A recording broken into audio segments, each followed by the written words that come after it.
The mahua is one of the most important trees growing in the central tribal belt of India. Its nutritive white flowers are collected from the forest floor, dried and then stored. These flowers are used as ready currency in many parts of this region.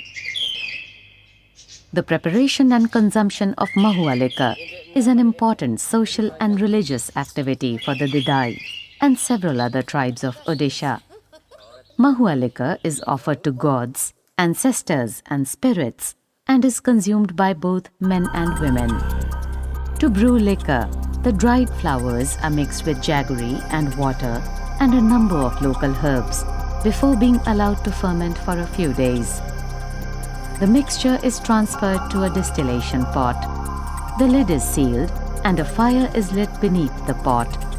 Liquor distillation is always done close to a source of running water, as the distilled liquor needs to be cooled so that it condenses into the collection pot.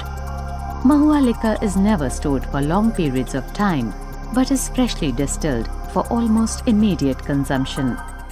The drinking of mahua liquor among tribals is not a mere habit.